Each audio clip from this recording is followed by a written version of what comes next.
যেমন ইরানের উপরে হামলাটা কিসের বলেন তো? ইরানকে বলছে পারমাণবিক শক্তি তুমি করতে পারবে না। কে বলছে? আমেরিকা। আমেরিকান দাদা বলছে তোমার পারমাণবিক শক্তি করা যাবে না। ইরাকের উপরে হামলা করেছিল কেন? ওই একই কথা, তোমার কাছে নাকি পারমাণবিক শক্তি আছে।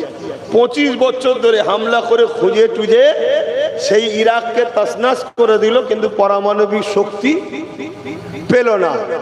আফগানের সঙ্গে ওই করতে গেছিল, কিন্তু আফগান এমন পিটান পিটিয়েছে, আব্বাজান বলতে বলতে পালিয়ে গেছে। কথা বুঝে আসছে? 20 বছর ধরে আফগানের পিছনে লেগেছিল, কিন্তু ওখানে মার খেয়ে পালিয়েছে। তো এদের লক্ষ্য হলো মুসলিম কান্ট্রির হাতে যেন পারমাণবিক শক্তি না থাকে। কেন?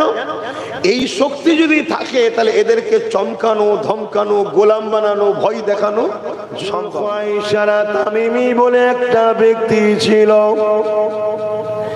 যে কিনা মুখে দাঁড়িয়েও ছিল, মাথায় টুপিও ছিল, নামাজ তার ছিল, কপালে দাগও তার ছিল, কিন্তু একদিন গনিমতের মাল আল্লাহ নবী যখন বন্টন করতেছিল, ওই জুলখায়সারা তামিমি বলে উঠেছিল, ইত্তাকুল্লাহ, আল্লাহকে ভয় করো, আদিল, তুমি ইনসাফ করো, আদিল করো। আল্লাহ নবীকে কথা যখনই বলেছিল, হযরত ওমর ফারুক পাশে দাঁড়িয়েছিলেন। হুজুর আমার বললেন, ইয়া রাসূলুল্লাহ, হাবিবাল্লাহ, হুজুর আপনি ইজাজত দেন, এই বেঈমানের গর্দান উড়িয়ে দেব। এত বড় মুনাফিক, এত বড় বেঈমান আপনাকে বলছে আল্লাহকে ভয় করো এবং ইনসাফ করো, আদিল করো। এ যুবকেরা, তরুণীরা, বাবেরা, আল্লাহ নবী বলেছিলেন, এ বাবা সাহাবারা, শুনে রেখে দাও, ওকে মেরো না, ওর ছেড়ে দাও। কেন? আমি রাসূলুল্লাহ বলে যায়, এর নসল থেকে একটা দল বেরোবে, যাদের নামাজ তোমাদের নামাজের থেকে অনেক উত্তম মনে হবে, যাদের রোজা তোমাদের রোজা থেকে অনেক উত্তম মনে হবে, যাদের হজ তোমাদের হজের থেকে অনেক উত্তম মনে হবে, যাদের দান খায়রাত তোমাদের দান খায়রাতের থেকে অনেক উত্তম মনে হবে। এ বাবা সাহাবারা, যাদের কোরআন তেলাওয়াত এত সুন্দর হবে, সাহাবারা, তোমাদের তেলাওয়াতের সঙ্গে যদি কম্পেয়ার করা হয়, তাদের তেলাওয়াতটা অতি উত্তম মনে হবে। আমি রাসূলুল্লাহ বলে যায়, এত কিছু থাকার পরও যেমন তীর ধনুক থেকে বেরিয়ে চলে যায় আর ফিরে আসে না, ওই রকম ইরা ইসলাম থেকে বেরিয়ে যাবে, ইরা নাজাত পাবে না। তাহলে ইত্তেবা তো রাসূলকে করতে হবে, নবী যা বলেছে মানতে হবে। নামাজ পড়ার কথা, রোজা রাখার কথা, হজ করার কথা, জান করার কথা, গরিবকে ভালোবাসার কথা, দেশকে ভালোবাসার কথা, অসহায়কে সাথ দিবার কথা, জুলুম না করার কথা, সবটাই তো মানতে হবে। কিন্তু তার আগে একটা কাজ আছে, সেটা হলো তোমাকে ভর্তি হতে হবে। প্রতিষ্ঠান তাকে ভর্তি হতে হয় নাকি? তোমাকে আগে অ্যাডমিশন নিতে হবে যে তুমি ইসলামের মধ্যে ভর্তি হলে। সেইটা হলো কি?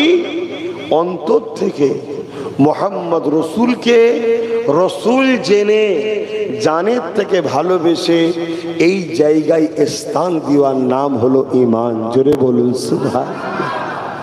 এইটা আগে, এইটা আগে। এইটা না রেখে তোমার যদি নামাজ থাকে, রোজা থাকে, দাড়ি থাকে, হজ থাকে, রসুল পাকের কথা অনুযায়ী তাদের নামাজ এত সুন্দর হবে, সাহাবা তোমাদের সঙ্গে তুলনা করলে তোমাদেরটা কম মনে হবে, হাকির হবে। তাদের রোজা এত সুন্দর হবে, তোমাদের সঙ্গে যদি কম্পেয়ার করা হয়, তাদের রোজা তোমাদের রোজার তুলনায় বেশি মনে হবে, তোমাদেরটা কম মনে হবে। এই কথাগুলো কেন বলছি জানেন? আমাদের ছেলেগুলো হালকা বয়সে ভুল অনেক করে, কমসে কম যেন ইমানটা না লুটে নেয়। এখন পুরো বিশ্ব চাইছে আমাদের ইমানকে লুটবো। আজকে দেখুন না, এতগুলো মুসলিম দেশ, ইরান লড়াই করছে এক জালিমদের সাথে, কেউ একটা আওয়াজ তুলেছে যে আমরা ইরানের সাথে আছি? আর অথচ দেখুন ইসরায়েলের সাথে আমেরিকা আছে, আমেরিকা বা ইরানকে বোম মেরে দিল। কেন? আমাদের মধ্যে সেই ইমানি পাওয়ারটা নাই, যে পাওয়ার ওলি পীর পয়গম্বর সাহাবা হুজুরদের মধ্যে ছিল। এই ইমানের পাওয়ারটাকে আমাদের দুর্বল করা হয়েছে। খারাপ নেবেন না, বুঝাতে চাইছি।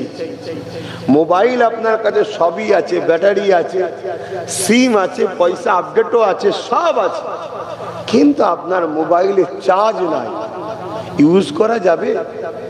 তাহলে চার্জ দেওয়ার জন্য কোনো একটা জায়গায় তো আপনাকে কানেকশন করতে হবে।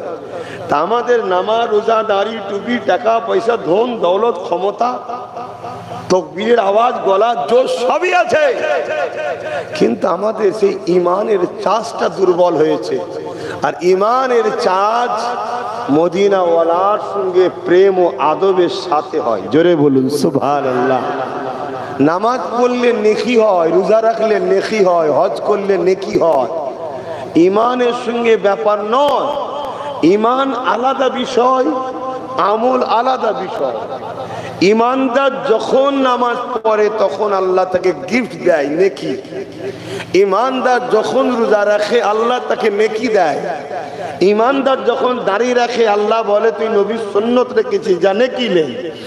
ইমানদার যখন টুপি পরে নেকি হয়, আর বেঈমান দাঁড়িয়ে রাখলে নেকি হয় না, টুপি পরলে নেকি হয় না, বেঈমান নামাজ পড়লেও নেকি হয় না, বেঈমান হজ করলেও নেকি হয় না। এখন কারোর মধ্যে যেতে পারে বেঈমান কি করে হজে যায়? ভাই, মক্কা শরীফে এমন কোন র্যাডার বা সিস্টেম সৌদি সরকার তৈরি করতে পারেনি যে বলে দেবে ঈমান নেই এর। আছে নাকি? ক্ষমতা আছে নাকি? নেই। কিন্তু হাদিস পাকের মধ্যে আছে, যখন বলিছে একটু খুলে দিই, না আপনাদের সম্মনে আবার সমস্যা হতে পারে। আবার তো ছেলে ধরা চারিদিকে ঘুরে বেড়াচ্ছে না, কি করে ঈমান চুরি করা যায়। সব যুবক গুলোকে ধরছে, ধরে বেঈমান বানাচ্ছে, বেঈমান। আর এই বেঈমান কেন বানাচ্ছে জানেন? যেমন ইরানের উপরে হামলাটা কিসের বলেন তো? ইরানকে বলছে পারমাণবিক শক্তি তুমি করতে পারবে না। কে বলছে? আমেরিকা। আমেরিকান দাদা দাদা বলছে তোমার পারমাণবিক শক্তি করা যাবে না। ইরাকের উপরে হামলা করেছিল কেন? ওই একই কথা, তোমার কাছে নাকি পারমাণবিক শক্তি আছে। 25 বছর ধরে হামলা করে খুঁজে টুজে সেই ইরাককে তছনছ করে দিল, কিন্তু পারমাণবিক শক্তি পেল না। আফগানের সঙ্গে ওই করতে গেছিল, কিন্তু আফগান এমন পিঠান পিটিয়েছে, আব্বাজান আব্বাজান বলতে বলতে পালিয়ে গেছে। কথা বুঝা যাচ্ছে? 20 বছর ধরে আফগানের পিছনে লেগেছিল, কিন্তু ওখানে মার খেয়ে পালিয়েছে। তো এদের লক্ষ্য হলো মুসলিম কান্ট্রির হাতে যেন পারমাণবিক শক্তি না থাকে। কেন? এই শক্তি যদি থাকে তাহলে এদেরকে চমকানো, ধমকানো, গোলাম বানানো, ভয় দেখানো সম্ভব না। ছোট ছোট ইসরায়েল কোনো দেশই নয়, অবৈধ দেশ। কথা বুঝে আছে? মানচিত্রেই নয়। সেই ইসরায়েলের হাতে পারমাণবিক শক্তি আছে, কিন্তু সে মুসলমান না হওয়ার দরুন সে করতে পেরেছে, তার উপরে জুলুম করেনি। কিন্তু ইরান পৃথিবীর শুরু থেকেই কিন্তু একটা ইরানের ঐতিহ্য আছে। আগে নাম আলাদা ছিল ঠিকই, কিন্তু অনেক পুরাতন জিনিস। সেই জায়গায় তার উপরে কিন্তু অ্যাটাক হচ্ছে। কেন? এই পাওয়ারটা থাকলে ওকে চমকানো, ধমকানো, গোলাম বানানো সম্ভব নয়। মনে রাখবেন, পারমাণবিক শক্তি মানুষ তৈরি করেছে। পারমাণবিক শক্তি যাদের কাছে আছে সেই দেশগুলো ভয় করে একটা ইমানদার মুসলমানকে। জোরে বলুন সুবহানাল্লাহ। একটা মুসলমান ইমানদার যদি হয়, শুনছেন? কারণ ইমানের পাওয়ার, একটা পারমাণবিক শক্তি থাকলে যদি ভয় হয়, তা যার দিলে আল্লাহ ও রসুল আছে তাহলে তাকে ভয় করবে না? করবে না। এজন্য বড় পলিসি করে মৌলী সাহেব দিয়ে, মুফতি দিয়ে, বক্তা দিয়ে, হুজুর দিয়ে লক্ষ্য আমাদের ইমানকে লুটে নেওয়া। তার মানে পারমাণবিক শক্তি যেমন নেনিয়া, আমাদের ঈমানকে নিয়ে নিয়া, যাতে করে আমরা দুর্বল হয়ে যাই, তাদের ইশারায় চলি, তাদের গোলামি করি, ভয় দেখালে ভয় খেয়ে যায়। আমরা ভয় খাচ্ছি কেন আজকে? আমরা ভয় আছি না? না বলুন, আজকে সব মুসলমান ভয় খেয়েছে না খায়? সব ভয়, সব ভীতু হয়ে আছে, কি হবে কি হবে কি হবে। এই ভয়টা তোমার স্থান পাচ্ছে কি করে? আমি তো বলতে পারছি না বেঈমান, কমসে কম এটা তো বলতে পারবো আমাদের ঈমান দুর্বল, তাই ভয় খাচ্ছি। আর ঈমান যদি শক্তিশালী থাকতো তাহলে এক মঈনুদ্দিন আজমিরি, খাজা গরিবে নওয়াজ পুরো ভারতের জালিম শাসকদের বিরুদ্ধে একা লড়াই করেছে। জোরে বলুন সুবহানাল্লাহ। কিসের জোরে? অস্ত্র ছিল না, ম্যান পাওয়ার ছিল না, মানি পাওয়ার ছিল না, কিসের পাওয়ার? ঈমানের পাওয়ার। এইগুলো তো ওরাও দেখছে যে কি করে লড়লো, কি করে পারলো। এত পুলিশ আমাদের, মিলিটারি আমাদের, সব আমাদের হাতে, তারপরও গরিবে নওয়াজকে রুখে গেল না। আরে কিসের জোরে?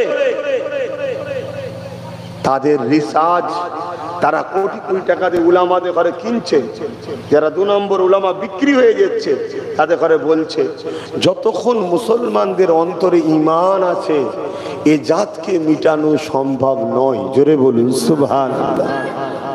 তাই তারা টার্গেট নিয়েছে।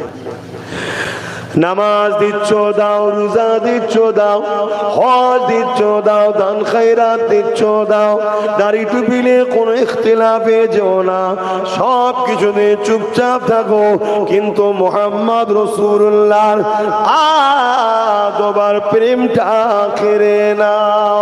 কেননা একটা গাছের ডালপালা, পাতা, ফলমূল সবই রয়েছে, থাক, ওগুলো কাটতে গেলে মানুষের নজর পড়ে যাবে। প্রকাশ্য গাছের ডাল কাটছিস কেন না, লোক বলবে। এগুলো আছে, থাক, শুধু গাছের দরদি সেজে পানি দাও, কিন্তু পানিটা গরম পানি দাও। তাহলে মূলটা মারা যাবে না? যাবে না।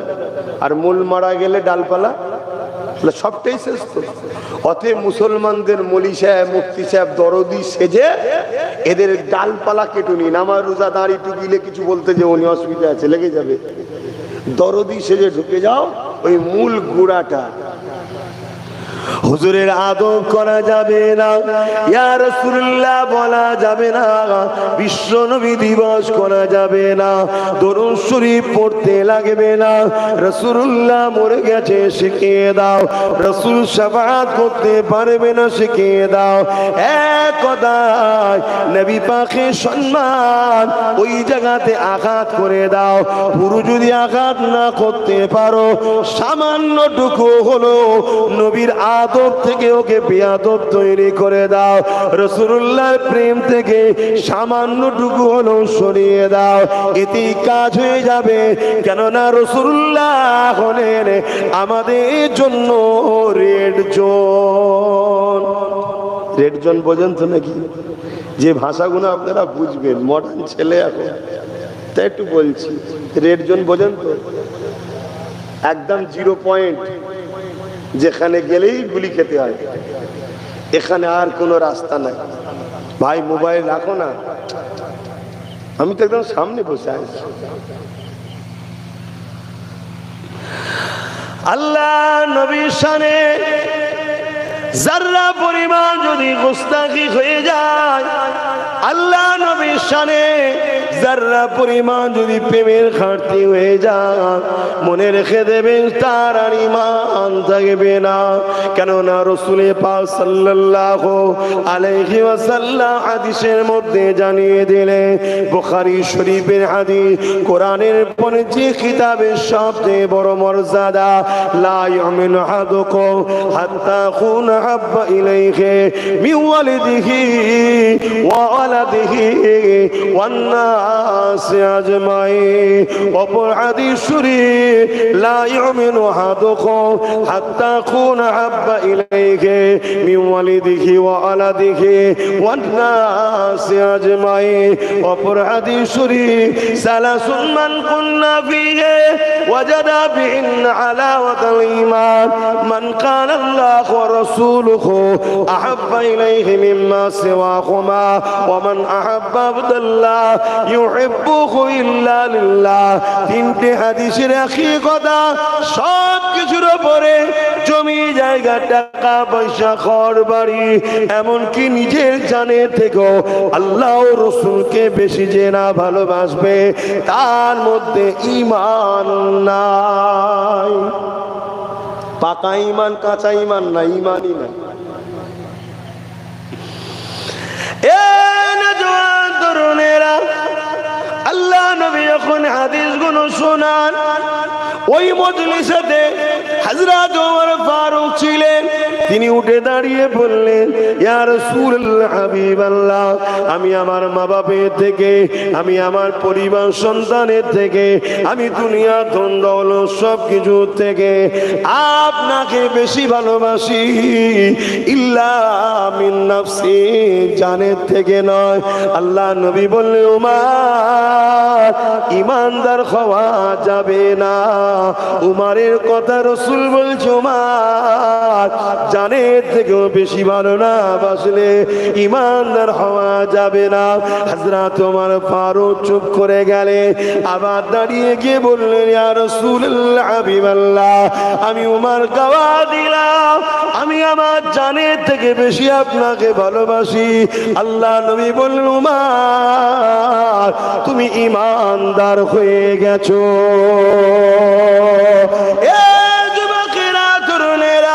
তাহলে আজ তুমি তোমাকে প্রশ্ন করো, আমার জানের থেকে রসুল বেশি প্রিয় কিনা? আমার বাপ মা থেকে, পরিবার সন্তানের থেকে, আমার কাজ কারবারের থেকে, আমার রুজির থেকে, আমার দোকানের থেকে, আমার দুনিয়ার নেতা মন্ত্রী থেকে আমার রসুল বেশি প্রিয় কিনা? যদি রসুল সব থেকে বেশি প্রিয় হয় তাহলে তুমি হলো ঈমানদার। এবারে তোমার জন্য ডিউটি হলো নামাজ পড়া, যদিও কম হয়ে যায় ডিউটি হলো রোজা রাখা, যদিও কম হয়ে যায় ডিউটি হলো হজ করা, যদিও কম হয়ে যায় ডিউটিতে যে কোনো ঘাটতি হয়ে যায় আল্লাহ পাক বড় দয়ালু, তিনি মাফ করে দেবেন, ওয়াদা করেছে। কিন্তু তুমি যদি চাকরি না পাও, ডিউটি যতই করে যাও না কি তোমার মাইনে হবে না, জান্নাত হবে না। যেমন দুনিয়া জমিনে কেউ যদি প্রশাসনের চাকরি না পেয়ে ডিউটি করে, মাইনে মাসে মাসে আসবে না। 26,000 চাকরিজীবী রাস্তায় হই হই করছে, মাইনে পাচ্ছে। শিক্ষক তো তারা, চাকরি না পেলে কোন রাস্তা, তাহলে আগে চাকরি পেতে হয়।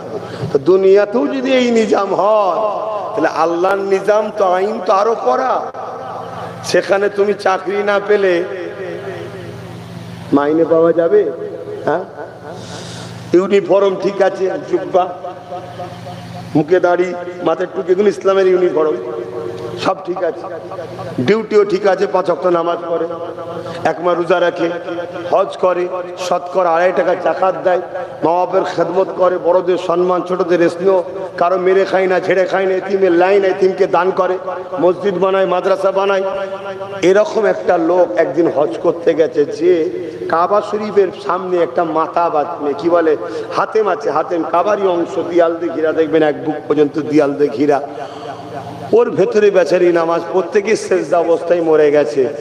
কিন্তু নবীর প্রেম আদব নেই, জান্নাত যাবে, জাহান্নামে ঢুকবার জীবনে বেরোবে না। আর একটা লোক নবীর প্রেম আগত অগাধ, নবীর প্রেম আদব অনেক, জানের থেকে বেশি ভালোবাসে, কিন্তু হালকা বয়সে একটু এদিক ওদিক করে ফেলে, নামাজও কখনো কাজা হয়ে যায়, রোজাও কখনো কাজা হয়ে যায়, হজও হয়তো করেছে ঠিকভাবে করতে পারে না। এই লোকটা যদিও জাহান্নামে যায় ধরা পড়ার জন্যে, আল্লাহ তাকে তওবা করে আযাব খাটিয়ে ঈমান থাকার জন্য একদিন জান্নাতে দেবেই। জোরে বলুন সুবহানাল্লাহ। আর এমনও হতে পারে আমার আল্লাহ তো বড় দয়ালু, এই তো নাকি ছোটখাটো দয়ালু নাকি, কত দয়ালু। একটা লোক 70 বছর আল্লাহকে ডাকেনি, অথচ আল্লাহর বিরুদ্ধে শিরক করেছিল। একটা নকল খোদা তৈরি করে তার উপাসনা করত, সাম তার নাম ছিল। একদিন ভুল করে, ইচ্ছা করে নাই, ভুল করে আল্লাহ পাকের একটা নাম আছে সামাদ, জানেন তো নাকি? আল্লাহুস সামাদ, সূরা ইখলাস আছে না? সামাদ মানে মুখাপেক্ষী নয়, তিনি কারো মুখাপেক্ষী নয়। এই নামটা সে ডেকেছে, আল্লাহ সঙ্গে সঙ্গে ডাকের হাজিরি মানে সাড়া দিয়েছিলেন। জোরে বলুন সুবহানাল্লাহ। ফেরেশতারা বললেন, আল্লাহ ও তো আপনাকে ইচ্ছা করে ডাকে না, ও তো বেখেয়ালে ডেকেছে। আল্লাহ বলছে, বান্দা তো আমারই, ডেকেছে তো, চলো ওকে আমি হেদায়েত করে দিলাম। জোরে বলুন সুবহানাল্লাহ। আল্লাহ কত দয়ালু ভাবছেন। কিন্তু এরপরেও বলছে, ঈমান ছাড়া যদি কেউ মরে তার কোনো রাস্তা নাই। আর যদি গুনাহ করেও হয়ে যায়, যদি মরে ঈমান যদি থাকে, এই দোয়া হবে না এক্ষুনি? এরম জলসায় দোয়া হচ্ছে না হয়নি? কাবায় দোয়া হচ্ছে না হয়নি? হ্যাঁ, ওই সওয়াব কিন্তু সে কবরে পেতে থাকবে। কেন? দুয়াতে বলা হয় আল্লাহ প্রত্যেকটা মুমিন মুমিনাদের রূহ পাকে সওয়াব পৌঁছে দেন। মুমিনকে মুমিনাকে কোরআন বলছে যে রাসূলকে জানের থেকে বেশি ভালোবাসে সে। জোরে বলুন সুবহানাল্লাহ। আর আমাদের নবী আমাদের জানের থেকেও কাছে রয়েছে। জোরে বলুন সুবহানাল্লাহ। সেই নবীর মহব্বত বাড়ান, নবীকে চেনেন। কেননা পুরো বিশ্ব জুড়ে ইসলামকে মিটাবার ষড়যন্ত্র চালাচ্ছে, পুরো বিশ্ব জুড়ে ইসলামকে মুছে দিবার একটা পরিকল্পনা চলছে।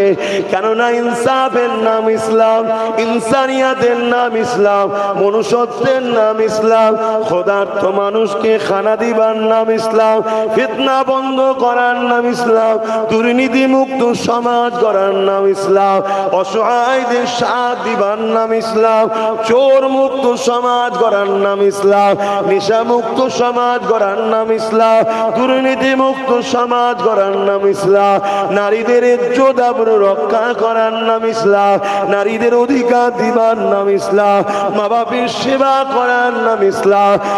এক কথায় অন্যায়কে মিটিয়ে দিয়ে শান্তি সাম্য প্রতিষ্ঠিত করার নাম হলো ইসলাম। কিন্তু দুনিয়ার দিকে তাকিয়ে থাকে, দুনিয়ার মানুষ যেন এখন চোর যার মুল্লুক তার গুন্ডাগিরিতে ভরে যাচ্ছে, সন্ত্রাসীতে ভরে যাচ্ছে, গরিবদের উপরে জুলুম হচ্ছে, মানুষকে কৃতদাসী বানানো হচ্ছে, এতিমের হক মেরে খাওয়া হচ্ছে, বিধবাদের উপরে জুলুম হচ্ছে, মা বাপকে বৃদ্ধাশ্রমে রাখা হচ্ছে। এ যুবকেরা, তরুণেরা, বাপেরা, এরা যতই অন্যায় করুক না কেন, আজও ইসলামের অনুসারীরা তারা ইসলামের আলোকে মানুষের ধরে ধরে নিয়ে যাচ্ছে। এই আমেরিকা বলুন, ব্রিটেন বলুন, এতটা ক্ষমতা থাকার পরও তারা তাদের ঘরের যুবক যুবতীদিগকে ইসলাম থেকে দূরে রাখতে পারছে না। তারা দলে দলে দলে দলে ইমানের কলেমা পড়ে মুহাম্মদ রাসূলের গোলাম হয়ে যাচ্ছে। আরো জোরে বলুন সুবহান। তাই এদের টার্গেট ইসলাম মিটাও। আমার দেশেও যেমন শুরু হয়েছে, প্রকাশ্য মিডিয়ায় বলে না কোরআন ব্যান করো, ইসলাম মুক্ত বাংলা চাই, ইসলাম মুক্ত ভারত চাই, বলছে না? বলে না? আমার কলকাতাতেও বলছে। দেখেছেন কি আপনারা? কেউ যদি দেখে থাকেন একটু হাত তুলে বলেন যে আমি দেখেছি, তাহলে সাক্ষী হয়ে গেল। নাই কি বলেন তো ভাববে হয়তো বাকিগুলো যারা দেখেন যে হুজুর গুল দিচ্ছে মনে হয়। কেন? সে মহব্বত তার আছে কোথা বাপ, সে মহব্বত আছে। আমি যদি বলি ডান দিকে যাও, বলবে না রে ডান দিকে যাস নি, হুজুরের কিছু ধান্দা আছে, বুঝলি বাঁ দিকে চল। তাতে বাঁ দিকে গিয়ে গর্তেই পড়বে, তাও ভালো। তারপরও এখন তো মেন্টালিটি এরকম হয়ে গেছে, আর সব হালকা বয়সের ছেলের হাতে মোবাইল। মোবাইল তো আমাদের ধ্বংসের মূল কারণ। আমাদের ধ্বংসের মূল প্রধান কারণ হলো মোবাইল। আর মোবাইল খুললে কত রকম হুজুর, কত রকম বক্তা, বাপরে বাপ। কে বলছে ইন্টারন্যাশনাল, কেউ বলছে ডবল ন্যাশনাল, কেউ বলছে 3 স্টার ন্যাশনাল। কত বুঝাচ্ছে না? আর সব কটা শয়তান ইবলিসের লক্ষ্য দেখুন, ঘুরিয়ে ফিরিয়ে নবী থেকে সরাবার প্ল্যান। আর ওদের বক্তব্য কোনই সামনে আসবে কেন? পুরো কন্ট্রোল, ইউটিউব বলুন, ফেসবুক বলুন, যা কিছু আছে পশুপুরা আরো কি সব বলেন না, সব কন্ট্রোল কাদের হাতে? ইহুদি খ্রিস্টানদের হাতে না, তাই তো নাকি?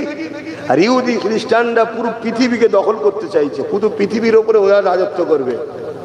আমার ভারতবর্ষের কিছু লোক এখন ইহুদিদের ঘরে আব্বাজান বলছে, কিন্তু জানে না যে ইহুদিদের বিশ্বাস হলো ইহুদি হয়ে যে জন্ম হয়নি তার বাঁচারও অধিকার নেই, তাদের কালচার এটা। কথা বুঝে আসছে? এবং আমেরিকাকেও আব্বাজান করছে। সেই আমেরিকায় আবার আমার ভারতের সব ছেলেরা পড়াশোনা করতে গেছিল পায়ে হাতে দড়ি বেঁধে, দেখেছেন তো নাকি? সব বেউজ্জুতি করে করে সব জাহাজে করে তুলে ভারতে পাঠিয়ে দিচ্ছে, তারা এখন আব্বাজান হচ্ছে আবার ভারতে কিছু লোকের। কথা বুঝে আসছে? এই সব কালচার পৃথিবীতে চলছে, আর তাদেরই কোটি কোটি ডলার টাকায়, কোটি কোটি ডলার টাকাতে তারা নকল উলামা, নকল মুফতি, নকল বক্তা সমাজের বুকে ছেড়ে দিয়েছে, যারা ওয়াজ করতে করতে করতে করতে নামাজের কথা বলবে, নামাজের সুন্দর সুন্দর পয়েন্ট বলবে, আপনার দিলকে জয় করবে। ঠিকই তো বলছে রে, কত সুন্দর কথা বলছে, কিন্তু টুক করে বলবে এসব খাজা টাজাকে আমরা মানি না, আল্লাহর ওলিদের কিছু দাম নাই। শুনছেন তো নাকি? আর অথচ আল্লাহ হাদিসে কুরসির মধ্যে বলছেন, যারা আমার ওলিদের সঙ্গে দুনিয়ায় বুকস রাখবে, দুশ্মনী রাখবে, আমি আল্লাহ কিয়ামতের দিনে তাদের সঙ্গে যুদ্ধের এলান করলাম, আমি যুদ্ধ করবো তাদের সাথে। কত বড় কথা, বুঝতে পারছেন? কিন্তু আমার ঘরের ছেলে ওই সোশ্যাল মিডিয়ায় দেখছে, আরে দেখেছিস, আরে ভিউজ দেখছিস, শুধু 2 মিনিট হলো ছাড়লো, দেখ 5 লক্ষ লোক দেখে নিয়েছে, কত ফ্যান্স ফলোয়ার। ওদেরকে টিআরপি বাড়ানো হচ্ছে ইহুদি খ্রিস্টানদের পক্ষ থেকে, যাতে করে খুললেই ওদেরটা প্রথম আসে, ওটাকে দেখে আমার ব্রেনের মগজে ওইটা প্রথম বসে যায়, তারপরে 50টা আহলে সুন্নাত ওয়াল জামাতের উলামার কথা আর ঢুকবে না। সেই বলেছিল না, এই পীর পীর পীর মুরিদ এইসব শয়তানি কাজ, আই দেখ এই ওইসব মুলি সাহেবরা কি বলছে, দেখ তোমার তাকে ঢুকে গেছে ওটা। শুনছেন তো নাকি? অথচ আমার রাসূল পাক সাল্লাল্লাহু আলাইহি ওয়াসাল্লাম তিনি নিজে সাহাবা হুজুরদের বায়াত দিয়েছেন, জোরে বলুন সুবহানাল্লাহ। কোরআন তার গাওয়া দিচ্ছে, কোরআন তার আয়াত দ্বারা প্রমাণ করছে যে নবীর বায়াতকে আল্লাহ বলছে ওটা আমার বায়াত ছিল, জোরে বলুন সুবহানাল্লাহ। তারপরে ইমামে হোসাইন পাক তিনি হযরত ইমাম মুসলিম হুজুরকে দিয়ে কুফায় পাঠিয়ে ইমাম হোসাইন হুজুরের পক্ষ থেকে বায়াত নিয়েছে, জোরে বলুন সুবহানাল্লাহ। বাইউন থেকে বায়াত, নিজেকে বিক্রি করে দেওয়া, ইরাদা তার মুর্শিদের থাকবে, কেন? আল্লাহ ও রসুল পাওয়ার জন্য, জোরে বলুন সুবহানাল্লাহ। ঠিক এই সিলসিলা গৌস পাক খাজা গরিবে নওয়াজ নিজামউদ্দিন আউলিয়া মুজাদ্দিদ আল পেসানি থেকে আমার মুর্শিদ মুজাদ্দিদ জামান সৈয়দনা আবু বকর সিদ্দিক ফুরফুরাবি আল কুরাইশি রাহমাহুল্লাহ হুজুর দ্বারা চলে আসছে বাংলার অলিতে গলিতে, কয়েক কোটি লোককে গুমরাহি থেকে মুজাদ্দিদ জামান বাঁচিয়ে, সঠিক আল্লাহ বাঁচিয়েছে, ওসিলা বাঁচিয়ে তাদেরকে বায়াত গ্রহণ করিয়ে দ্বীন ইসলামের আকীদার উপরে চালিয়েছে, জোরে বলুন সুবহানাল্লাহ। আজও আমরা তেনার উত্তরসূরি হিসাবে আমরা বায়াত নিই মানুষের কাছে, মূলত হুজুরের পক্ষ থেকে। আমরা শুধু ধরে দাদা হুজুরের নৌকোই তুলে দিই, বুঝাবার জন্য বলছি, তার পক্ষ থেকে বায়াত নিই। এরও সমালোচনা দুনিয়ায় শুরু হয়েছে। মনে রাখবেন, আল্লাহর ওলি তো তারা যাদের কাছে গেলে আল্লাহ পাওয়া যায়, জোরে বলুন সুবহানাল্লাহ। সোনাওয়ালার কাছে গেলে সোনা পাওয়া যায়, তাই সোনাওয়ালা বলা হয়। দর্জিওয়ালার কাছে গেলে কাপড় সেলাই বা কাপড় পাওয়া যায়, তাই দর্জিওয়ালা বা কাপড়ওয়ালা বলা হয়। আলুওয়ালা, পটলওয়ালা, সবজিওয়ালা, ঠিক তেমনই আল্লাহ যার কাছে পাওয়া যায় তাদেরকে বলা হয় আল্লাহওয়ালা, জোরে বলুন সুবহানাল্লাহ। আল্লাহ পাওয়া যায় মানে তারা আল্লাহর রাস্তা দেখায়, তোমাকে ইবাদত করা শিখাবে, জিকির করা শিখাবে, নবীর প্রেম শিখাবে, আদব ওয়ালা শিখাবে। আর মনে রাখবেন, আদবের গুরুত্বটা ইসলামে অনেক বড়। কলেমা পড়ার আগে কলেমার আদবেরও দরকার, নামাজ না পড়ার আগে নামাজের আদব দরকার। আচ্ছা, ইবলিস শয়তান সে তো নামাজ পড়তো, জানেন তো নাকি? সে তো এমন কোন জায়গা নেই সেজদা করেনি। ইবলিস শয়তান এত বড় জ্ঞানী ছিল যে ফেরেশতাদের ঘরেও পড়াতো, টাইট দিত, রাগ করতো, যখন খুশি জান্নাতে ঢুকতে বেরোতো, কোনো পাবন্দি ছিল না, এত বড় পাওয়ারফুল। সেই ইবলিস শয়তান ধ্বংস হলো কি কারণে ভাই বলেন? বলেন, সেই ইবলিস ধ্বংস হয়েছে কিসের জন্যে? অহংকার তো জানি, অহংকারে মানুষকে তো পতন হয়, এটা সত্য কথা, কিন্তু পুরো উত্তর ক্লিয়ার হচ্ছে না।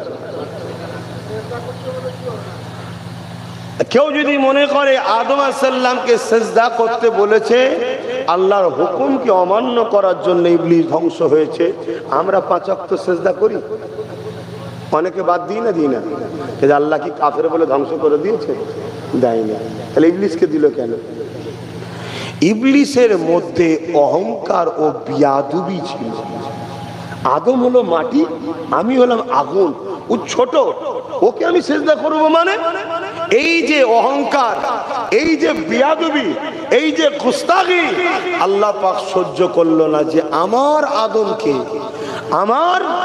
আদমকে তুই অস্বীকার করলি, ইনকার করলি, বিয়াদবি করলি, গুস্তাখি করলি, অহংকার দেখাচ্ছিস, বেরিয়ে যা, তোকে আমি কাফের বলে ঘোষণা দিলাম।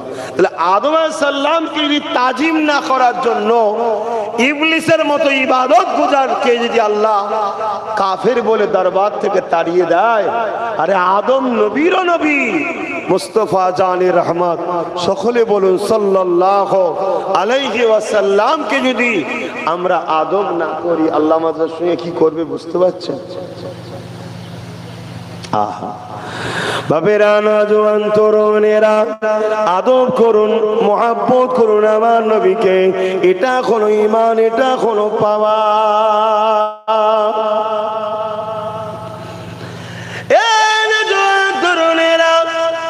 বদরের ময়দানে রখিয়া সবাই জানেন, এরপর আরো একবার শুনিয়ে দিই, কেননা এমন একটা দিন আসে, আগামী দিন কোরআনের আলোচনা ব্যান্ড হয়ে যাবে, আগামী দিন মসজিদ মাদ্রাসা কোনো থাকবে না, আগামী দিন দিনের আলোচনা বন্ধ হয়ে যাবে, আগামী দিন বদরের আলোচনা আরো হবে না।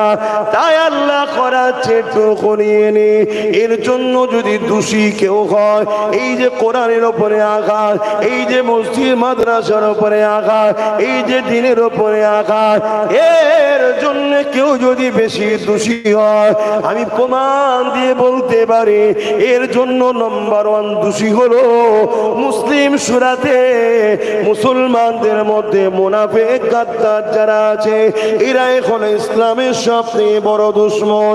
এদের দুশমনির জন্য আর এমন করে প্রকাশ্য দুশমনেরা তারা সাহসটা পেয়ে যেতে লেগেছে। আসেন ফিরে যায় বদরের জমিনে, এ নবী পাকের গোলামেরা, আল্লাহ নবী যখন মক্কা থেকে হিজরত করে ইয়াসরিব মদিনার জমিনে চলে গেলেন, মদিনার জমিনে গিয়ে আল্লাহ নবী সাহাবাদেরকে নিয়ে দ্বীনের প্রচার করতে লেগেছে। চারিদিক থেকে দলে দলে মানুষেরা আর মক্কার দিকে আসছে না, সব মদিনার দিকে যেতে লেগেছে। মদিনায় গিয়ে আল্লাহ নবীর হাতে হাত দিয়ে ইমানের নূরের কলেমা পড়ে ইসলামের ছাগলে থাকা শুরু করেছে।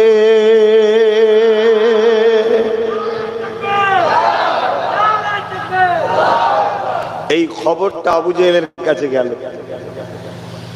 যে মুহাম্মদ সাল্লাল্লাহু আলাইহি ওয়াসাল্লামকে তুমি তো তাড়িয়ে দিলে মক্কা থেকে, জুলুম করলে, আল্লাহর হুকুমে হুজুর গেছে, কিন্তু শয়তানি তো করেছিল তাড়াবার জন্য। আজ সেই মুহাম্মদ সাল্লাল্লাহু আলাইহি ওয়াসাল্লাম মদিনায় গিয়ে পুরো বিশ্ব থেকে লোক তার কাছে যাচ্ছে, মদিনায়, মক্কায় আর আসছে না, সেখানে যাচ্ছে, সেখানে গিয়ে দ্বীনের কথা শিখছে, তারা ইসলাম কবুল করছে, ইসলামের ছায়াতলে তারা বসবাস করছে। আবু জেহেল কথাটা শুনে রেগে গেল, না চলো মদিনার উপরে হামলা করব, মদিনার মানুষকেও বাঁচাবো না, আর মুহাম্মদ সাল্লাল্লাহু আলাইহি ওয়াসাল্লাম ও তার সাহাবাদেরকেও শহীদ করে দেবো। নাউজুবিল্লাহ বলেন।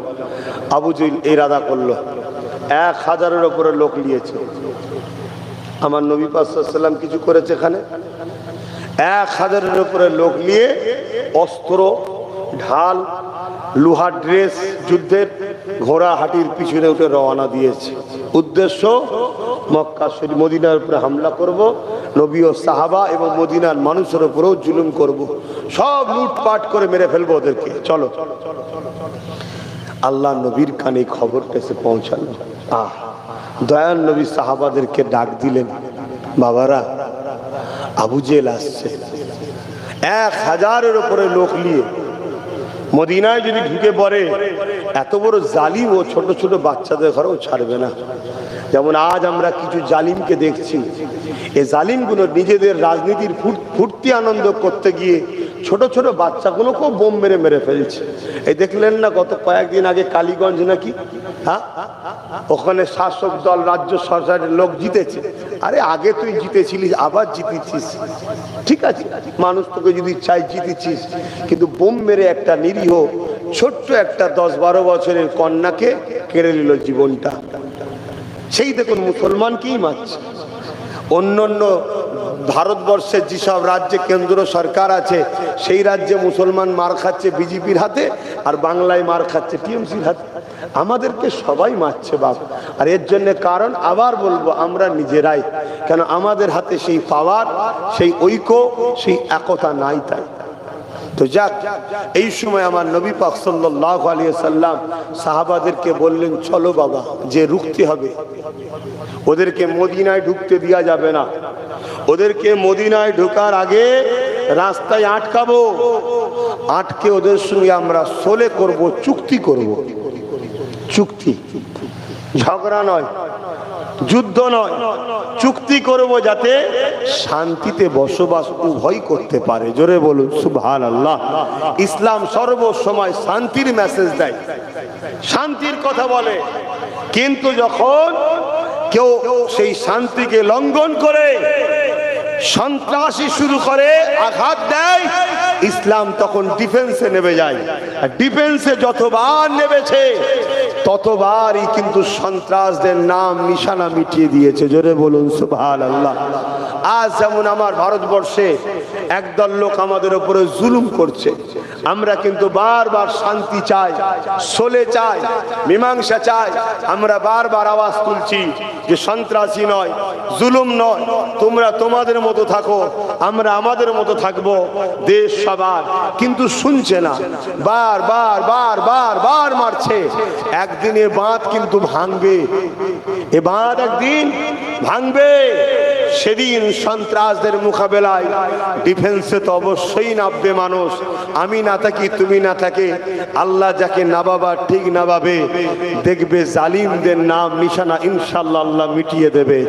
জোরে বলো সুবহানাল্লাহ, বলো ইনশাআল্লাহ। কারণ ইসলাম কখনোই সন্ত্রাসকে সুযোগ দেয়নি। শুনছেন তো নাকি? কিন্তু আজ পশ্চিমা দুনিয়া, তাদের হাতে মিডিয়া, তাদের হাতে কলম, তারা ইসলামের গায়ে কালিমা লিপ্ত করার জন্য বারবার ইসলামকেই সন্ত্রাস আখ্যা দেয়। কারণ একটা, তারা তাদের ঘরের ছেলেদের ঘরে ইসলাম থেকে দূরে রাখতে চায়, কিন্তু তারা রাখতে পারছে না। যতই আঘাত দিচ্ছে তত তাদের ঘরের ছেলেরা ইসলাম মুখী হচ্ছে। জোরে বলুন সুবহানাল্লাহ। তো ভাইয়ের আমার রাসূল পাক সাল্লাল্লাহু আলাইহি ওয়াসাল্লাম মাত্র 313 জনকে নিয়ে বেরোলেন। আর সন্ত্রাসদের সংখ্যা কত? 1000-এর উপরে। তারা আসছে যুদ্ধ করতে, তাই পুরো রেডি। আর নবী যাচ্ছে, চলো ওদেরকে বুঝিয়ে মীমাংসা করে দিই, ওরা মক্কায় ফিরে যাক, অশান্তি যাতে না করে। আমি আশা করছি ওদের ঘরে বললে শুনবে যে তোদের মক্কায় তো আমি যাই না, কেন তোরা এখানে ডিস্টার্ব করছিস? এজন্য রাসূল 313 জনকে নিয়ে যাচ্ছে। একটা সময় বদর বলে একটা জায়গা আছে, মদিনা ও মক্কার শেষ সীমানা বর্ডার, ওইখান পর্যন্ত হুজুর পৌঁছেছে আর ওরাও এসে হাজির। আল্লাহ নবী তাদেরকে দাঁড় করালেন, দাঁড় করিয়ে তাদেরকে বুঝাচ্ছে, এ আবু জেহেল, এ উতবা, এ সাইবা, এ আবু লাহাব, এ আবু সুফিয়ান ইত্যাদি ইত্যাদি বুঝাচ্ছে, কেন তোমরা জুলুম করতে আসছো? মদিনার মানুষ আমাকে আশ্রয় দিতে বলে মদিনার লোকের উপরও হামলা করবে? আমি মুহাম্মদ রাসূল তোমাদের কি ক্ষতি করেছি? আমি মানুষকে আল্লাহর দিকে ডাকি, ইনসাফ, ইনসানিয়াত, ন্যায়, সত্য, মানবতার দিকে ডাকি। গরিবের পক্ষে, অসহায়, এতিমের, বিধবাদের পক্ষে আমি কথা বলি, অসহায়দের আশ্রয় দিবার কথা বলি। তা তোমার মক্কা থেকে তো আমি চলে এসেছি, তুমি মক্কায় ফিরে যাও, মদিনার উপরে হামলা করো না।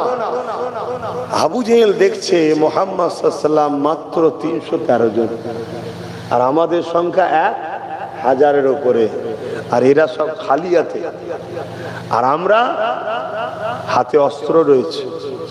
এই সুযোগ কোনোভাবে ছাড়া যাবে না, 313 জনকে শহীদ করে দাও।